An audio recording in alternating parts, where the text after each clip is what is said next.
Stand by with channel A. Stand by. Ready with a push in on 1. In 5, 4, 3, 2, 1. Roll A. Now, your forecast first on Push. WHAG News. Mike, cue him. Well, we're waking up to a very mild Friday morning, temperatures into the 60s, but we have a cold front that's going to give us some rain and Graphics thunderstorms up, swing around, by monitor the shot, second camera half one of the day quickly. on We're our gonna go Friday. to So B it's next. mostly cloudy throughout the Open. morning, remaining dry, some scattered showers and a few thunderstorms into the afternoon. We'll be into the upper 60s around lunchtime, the low 70s with those showers and storms moving in. I'll have a complete forecast and we'll track that Stand cold by. front coming up at Wrap. first. The news this morning starts Roll now. channel B. Covering 16 counties in 4 states. 1. This Zoom out. is Stand by. WHAG News. Push. Mike, cue her. Good morning. Thanks for being with Clear us that on out. this Stand by, Friday. going I'm A Lynn next. Lawson. Roll A. Mike, cue you. NBC News has just confirmed that one of Fade the out on her. suspects in the Boston Marathon bombing is dead. Going to The channel B other next. It's a is still at package. large this morning. NBC's Chris Pallone joins us with the details. Roll B, take a track it. A deadly and chaotic night in suburban Boston. 3 armed robberies in Cambridge, Massachusetts. 2, you can be Then a box. an We're going to MIT tag on police 1 in a officer monitor, shot and swing killed 2 in a another box. officer wounded. A carjacking and chase. A shootout in Watertown, Massachusetts. 1 suspect captured, another on the run. Police going yard to yard, instructing people to stay inside with doors locked. NBC's Pete Williams reporting a pressure cooker-type bomb and other explosives found on the scene. Federal authorities say there are strong signs these are the men responsible for the Boston Marathon bombing. Witnesses describe a surreal and terrifying scene. The FBI says this is suspect number 1 and suspect number 2 in the bombing at the Boston Marathon Monday afternoon. They're asking for the public to help identify the 2 men who were spotted in security video carrying large backpacks shortly before the bombs exploded. We consider them to be armed and extremely dangerous. No one should approach them. No one should attempt to apprehend them except law enforcement. Okay. Suspect 1 has a black baseball cap and carries a dark backpack. Suspect 2 has a white baseball cap worn backwards. He's wearing a light gray backpack. The FBI says they have video of suspect number 2 appearing to place one of the bombs on the ground. They also released video of the pair walking towards the finish line. Now they need help identifying them. Somebody out there knows these individuals as friends, neighbors, co-workers, or family members of the suspects. 10 Though seconds. it may be Stand by on difficult, camera the 1. nation is counting on those with information Tagging to on come 1, swinging to forward 2. and provide it to us. Chris Pallone, NBC News, Boston. Mike, and cue her. Now again, NBC News ready to has swing confirmed her. that the suspect that was arrested by police, the one in the black hat in the at the photos released by the FBI, was taken to the hospital and has died. Police are warning everyone in the Watertown area in Massachusetts to stay inside their homes as the search continues for the second suspect in the Boston Marathon bombing. We'll keep you up to date on this developing story throughout the show. Swing to 2. Turning now to local news in Maryland, Going to 3 A people next, were it's taken to VO. the hospital last night after a police chase in Frederick County that ended in a car crash. Roll A, take State A. police say the suspect is a 27-year-old man from Pennsylvania. We're gonna His come back to identity camera is 2 in a not box. being released as he has not been charged yet. Troopers say the chase began And around a little bit to 7:30 the last right, night in camera 2. Carroll County when the That's good. suspect was pulled over for having expired tags. That's when he took off. The chase continued into Frederick County where the suspect tried to hit 2 troopers with his truck as they attempted to deploy stop sticks. The suspect's truck also sideswiped a state police car. The crash ended when the suspect crashed his truck into a passenger car on Old Annapolis Road at Route 26.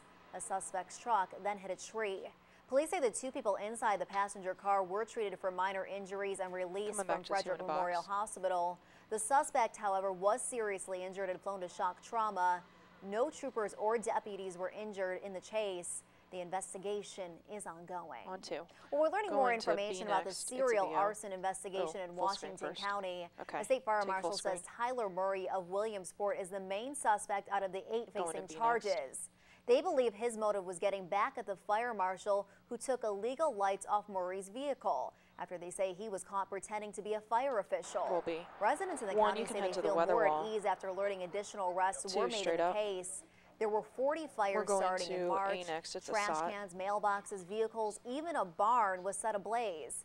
Damages are estimated to cost $200,000. Roll A, take a track it. Well, I think it was pretty scary for the whole community, and I did have Stand a couple by on customers camera who 2. Is traffic good? actually lost. One fellow lost his Escalade. All right, floating traffic. Mike can cue her. The first 4 suspects will go before a Washington County grand jury April traffic. 30th, where additional charges are expected Going to to B be brought next. forward. Roll B. Going to Skycam. Mike, cue you. It is now 5:35. Time for your Thanks, first Skycam. forecast on the 5s. Meteorologist Dan Peck is standing by with your latest weather. Dan, it feels like summer out there today. It does, Lynn. Definitely felt quite mild, a little summer-like out there as we headed into work this morning. Temperatures into the 60s right now. We're into the low to mid 60s, a very mild morning ahead of a very strong cold front that is going to be moving into the region for the second half of the day today. Right now, 63 in Hagerstown, 65 in Martinsburg, around 61 in Winchester, 64 in Front Royal, mid to lower 60s across our northwestern counties to around 68 degrees this morning in Petersburg, 57 currently in Oakland. So we have that mild air in place, all ahead of a very notable cold front now that's been moving eastward across the country over the past couple of days, sparking off lots of severe weather because of this temperature contrast, lots of energy with this front. 38 in Chicago, 33 in Minneapolis. We're going to continue to see this cold push of air as we head into the next couple of days. Going to be much cooler for the weekend. Here's the clouds now moving in ahead of this front, overspreading the 4-state region from west to east. That's going to continue throughout our Friday morning, but remaining dry. But just towards the west, we do have some rain now moving in. That's going to move through for the late afternoon and evening hours today, and that's going to give us a chance for some heavier showers, heavy rain, a few thunderstorms as well as we head into our Friday evening. There's the front. The good news, though, this is going to swing through, and then behind it we have some clearing skies, high pressure that's going to be moving in for the weekend, but it will be much cooler. So here's the details in future weather. We have those clouds overspreading the region, remains dry for the morning. Heading into the afternoon, an isolated shower is possible, but the main rain event and thunderstorms will be for the late afternoon and evening. Unfortunately, it looks like the evening commute will be quite unsettled.